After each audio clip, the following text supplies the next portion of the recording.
శివ ఒక యూనివర్సిటీ ముదిరాజ్ బిడ్డ. ఇక్కడ ఈ సమావేశం ఏర్పాటు చేస్తే వచ్చిన ముదిరాజ్ యూనివర్సిటీ విద్యార్థులు ఒక్కసారి చేతులు లేపండి. ఒకటి, ఇది ముదిరాజులలో ఉన్నటువంటి చైతన్యం. ముదిరాజులు ఎందుకు ఈ స్థితిలో ఉన్నారు? అసలు ఈ సిపెక్ సర్వే మూలంగానే ఇది తెలిసిందా? అంతకుముందు ఈ రాజకీయ నాయకులకు కానీ ప్రభుత్వంలో ఉన్న పెద్దలకు కానీ పార్టీలకు కానీ మా కుల సంఘ నాయకులకు కానీ తెలంగాణలో ఉన్నటువంటి అన్ని కులాల మేధావులకు కానీ ఈ విషయం అర్థం కాలేదా? ముదిరాజుల వెనుకబాటుతనం కనబడలేదా వీళ్ళకి? భారతదేశానికి స్వాతంత్రం వచ్చి ఇప్పటికీ 76 సంవత్సరాలు, సిల్వర్ జూబ్లీ మనం జరుపుకున్నాం మొన్ననే. మరి ఎందుకు ఇక్కడ మూలవాసులు ఆదిమత్యగా విముక్త జాతి అయినటువంటి ముదిరాజులు ఇంత వెనుకబడి ఉంటే వీళ్ళకి కనబడలేదా అని నేను అడుగుతున్నా. ఈ సిపెక్ సర్వే ద్వారానే తెలిసిందా వీళ్ళందరికీ? ఏరి మా నాయకులు ఏరి, మా మేధావులు ఏరి? ఈ పుస్తకం రాసిన వ్యక్తినోడు మాకు పిట్టల రవీందర్ అని, ఈయనకు ఈరోజు ముదిరాజుల ముఖ చిత్రం కనబడ్డది. మొన్నటి వరకు ఈయనకు ముదిరాజుల స్థితిగతుల గురించి మాట్లాడితే మనం మహారాజులం అని చెప్పిండు. ఈరోజు సిపెక్ సర్వేని బట్టి గత్యంతరం లేని పరిస్థితుల్లో ఇటువంటి పుస్తకాలు ప్రచురించి ఈరోజు పబ్లిక్లో వస్తున్నారు. ఏం చేస్తారు? విచిత్రమైన పరిస్థితి. ఒకానొక సందర్భంలో నేను ఐలే సార్కి అడిగిన, ఏం సార్ మరి మన బహుజన బిడ్డలు ఏంది పరిస్థితి అంటే, ఒకటి గుర్తుంచుకో సురేష్, బీసీల్లో మేధావులు లేరు. బీసీల్లో మేధావులు లేరు కాబట్టి బీసీలకు రాజ్యాధికారం అనేది అసంభవం, అది రాసి పెట్టుకో అని అనడం జరిగింది. నిజంగానే గతంలో బీసీ సంఘాలను చూస్తే ఎక్కడ కూడా మేధావితనం లేదు.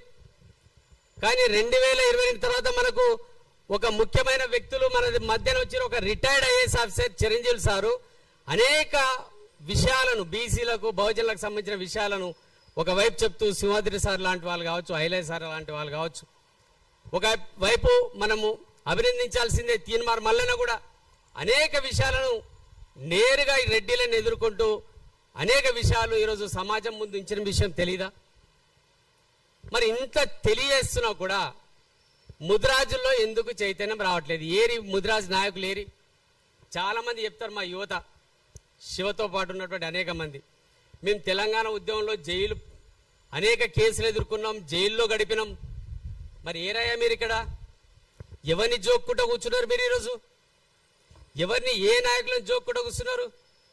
శివన్ నిన్న మొన్న ప్రశ్నించండు, మా ఈటల రాజేందర్ని ప్రశ్నించండి. అడుగుతున్నాం ఖచ్చితంగా ఈటల రాజేందర్ గారిని, నీకు తెలియదా ఈ జాతి గురించి?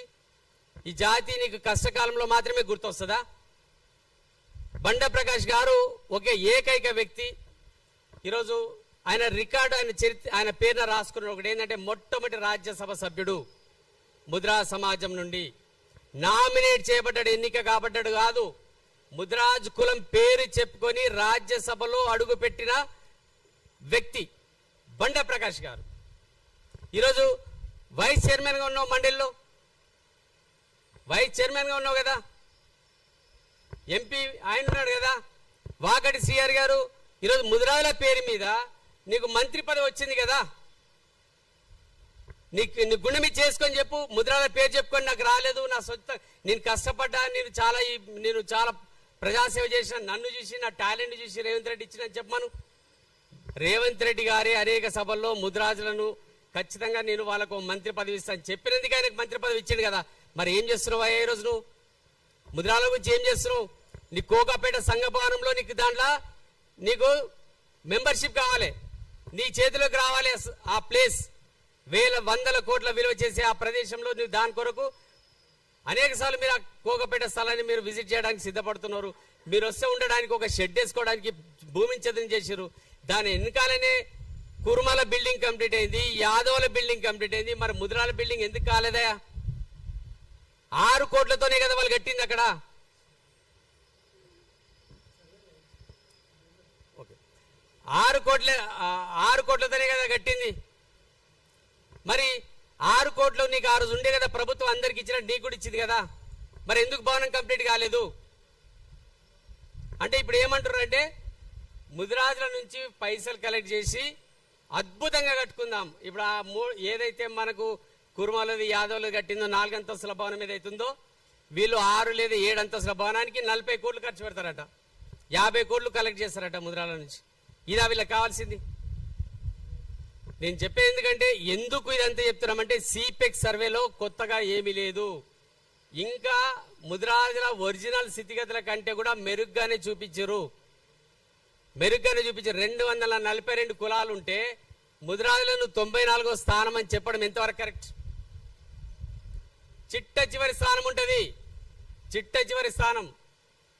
ఈరోజు వంశరాజుల కంటే కూడా అధ్వానమైన పరిస్థితుల్లో బతుకుతున్నారు ముదిరాజులు. ఇది వాస్తవం కాదా? మీరు గుండె మీద చేసుకొని చెప్పండి. అసలు ఏం జరుగుతుంది ఈ రాష్ట్రంలో? ఏం అడుగుతున్నాం మేము? మనం ఏం కావాలని ఫస్ట్ తెలుసుకోండి ముందు. బీసీ బిడ్డలు ఇక్కడ అందరు ఉన్నారు, బహుజన బిడ్డలు ఉన్నారు. మనకేం కావాలి? మాకు రాజ్యాధికారమా, మన ప్రజల యొక్క యోగక్షేమాల, మన పిల్లలకి విద్య ఉద్యోగాల, ఏం కావాలి ఫస్ట్ తెలుసుకోండి. మనము మన హక్కుల కొరకు ప్రస్తావించకుండా మన రాజకీయ ప్రస్తావన గురించే మాట్లాడుతున్నాం. మనం ప్రజలు ఎందుకు మన వైపు వస్తారు? ప్రజలు ఎందుకు మన వైపు చూస్తారు? చూడండి మీరు ఒకసారి. ప్రజలకు కావలసిన విషయంలో మీరు పోరాడినప్పుడే మీరు నాయకులుగా అసెంబ్లీలో అడుగు పెడతారు కదా. సింపుల్ ఎగ్జాంపుల్ మీకు చెప్తాను. ఈరోజు ఎస్సీలు ఈరోజు ఎంతమంది ఎమ్మెల్యేలు ఉన్నారు ఇక్కడ ఈ రాష్ట్రంలో? 17 మంది ఉన్నారు కదా. మరి వాళ్ళ వర్గీకరణ జరగడానికి ఎన్ని సంవత్సరాలు పట్టింది? మరి బీసీల్లో ఇంతమంది లేకురా, మన దగ్గర 17 మంది ఎమ్మెల్యేలు లేరా? మరి మన హక్కులు మనం కాపాడుకున్నామా? మనం సాధించినమా? బీసీలో ఇంత అసమానతలు ఎందుకున్నాయి? అసమానతలు ఏర్పడడానికి ఏంటి కారణాలన్నీ ఏ రోజన్నా మేధావులు విశ్లేషించిరా? ఈ రోజు నేను అడుగుతున్నాను.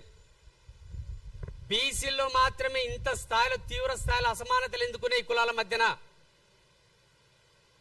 ఈ అసమానతలు ఉండడానికి గల కారణాలను విశ్లేషించండి విద్యార్థులుగా మీరు ముందు.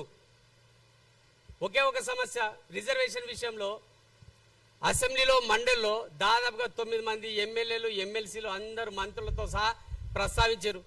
కేటీఆర్ గారు మాట్లాడారు ముదిరాలకు బీసీలో కలపాలని చెప్పి, కవిత గారు మాట్లాడారు, తీర్మార్మల్లన్న మాట్లాడిండు, జీవన్ రెడ్డి మాట్లాడిండు, వివేకానంద గౌడ్ మాట్లాడిండు, మా బండ ప్రకాష్ నవ్వుకుంటా మాట్లాడిండు, వాకాటి శ్రీగారు మాట్లాడిండు. ఇంతమంది మాట్లాడినాక కూడా అయితే లేదంటే మనం రాజ్యాధికారం, మనం ఎమ్మెల్యేలను సాధించి రేపు ఏం కోరుకుంటాం? మనం ఏం సాధిస్తాం? మనం 7 మంది ఎమ్మెల్యేలు ముదిరాజులో గెలవాలంటే మీరు ఎన్ని సంవత్సరాలు పడుతుందో ఒకసారి గుర్తుంచుకోండి. మీరు అది తెలుసుకోండి. ముందు చైతన్యం కండి. ఎవరైతే ముదిరాజ్ ద్రోహులుగా చలామణి అవుతున్నారో వాళ్ళను బొందబెట్టండి ఫస్ట్. మనకి ఇక్కడ ప్రభుత్వాలు కాదు, ప్రభుత్వాల తప్పు లేదు, జ్యుడిషియరీ తప్పు లేదు. ఎందుకు చెప్తున్నానంటే 2009లోనే మనకు రాజశేఖర్ మన వెనుకబాటుతనాన్ని గుర్తించి మనల్ని బీసీలో కలిపండి. ఇది వాస్తవమా కాదా? అంతకంటే ఇంకేం కావాలి? అంతకంటే పెద్ద మీద అలా కొంతమంది మాట్లాడుతూ ఉంటారు మా దగ్గర యువత, మనకు బీసీఏ వద్దు, బీసీఎఫ్ అడుగుదాం, లేదంటే ఈడబ్ల్యూఎస్ లో పోదాం. పిచ్చి వాదనలు తప్పించి, మూర్ఖపు మాటలు తప్పించి వీళ్ళకి ఏమైనా తెలివి ఉందా అని అడుగుతాను నేను ఈరోజు. మరి ఆయన చేసిన తర్వాత ఎందుకు కొట్టివేసారనే దాని మీద ఇప్పటి కూడా ముదిరాజు నాయకులు సమాజంలో ఎవరు కూడా చెప్పలేకపోతున్నారు. ఎందుకది? ఎందుకు హైకోర్టులో కొట్టివేసిరు? ఆ దాని మీద మీరు సుప్రీంకోర్టుకు పోయారా? సుప్రీంకోర్టులో దానికి సంబంధించిన నిదర్శనాలు ఏమైనా సమర్పించిరా? సమర్పించినా కూడా మీకు సుప్రీంకోర్టు మీకు ఉత్తర్వులు ఇవ్వలేదా? ఇవెందుకు ప్రజల ముందుకు పెట్టట్లేదు? మొన్నటికి మొన్న ఇదే సిపెక్ సర్వే మీద చిరంజీవి సార్ పిలిపించి జలవిహార్లో మీటింగ్ పెట్టి సార్ స్పీచ్ ఎందుకు బయటికి రాలేదు? చిరంజీవి సార్ స్పీచ్ ఎందుకు సమాజంలోకి విడుదల చేయలేదు నేను అడుగుతున్నా. కంచైలా సార్ మాట్లాడిన స్పీచ్ ఎందుకు బయటికి రాలేదు? సమాజాన్ని ఇంకా ఎంతకాలం మీరు పిచ్చోళ్ళని చేస్తూ ఉంటారు? మీకు రాజకీయ పబ్బం గడుపుకోవడానికి ముదిరాజులను ఇంకెంతకాలం ఉపయోగించుకుంటారు? ముదిరాజుల రక్తాన్ని ఇంకెంతకాలం తాగుతారు మీరు? దీనికి అంతటి కారణం ముదిరాజులే. దీనికి కారణం ముదిరాజులే. ముదిరాజులకు బుద్ధి లేదంట. నేను వీళ్ళు ఊళ్ళలో ఎట్లా తిరుగుతున్నారు ఈరోజు. ఒక శివతో ఒక ఇంటర్వ్యూ చేసే దాంట్లో బండ ప్రకాష్ వస్తే నాకు మంగళహారతులు పడుతున్నట్టు ఏడబడుతున్నారా, రమ్మని ఇప్పుడు ఊళ్ళలోకి ముద్రాజులు చెప్తారు. వాళ్ళకి ధైర్యం లేదు, పెంపుడు కుక్కలతోని తిరుగుతున్నారు వాళ్ళు ఈరోజు. ఖచ్చితంగా ఉంటారు, ఎందుకంటే ఒక నాయకుడు ఉన్నాడంటే ఆయన ఖచ్చితంగా రోజుకో 100 మందికి తాపుతారు, తిరగబెడతారు కాబట్టి వాళ్ళు తిరుగుతారు.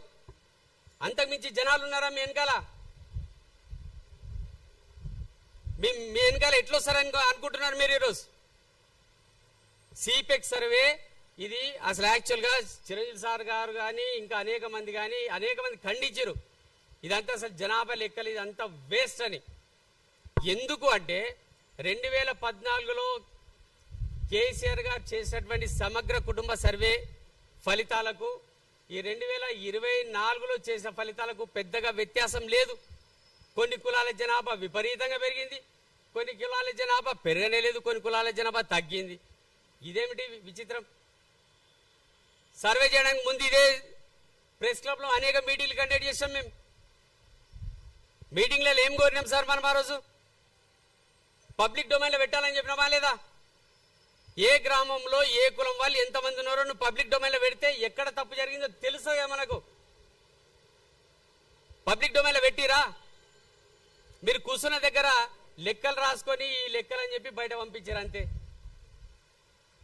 ఏ ఊర్లో ఎంత అనేది మీరు ఆ ఊరి గ్రామ పంచాయతీలో ఎందుకు పెట్టలేకపోతున్నారు?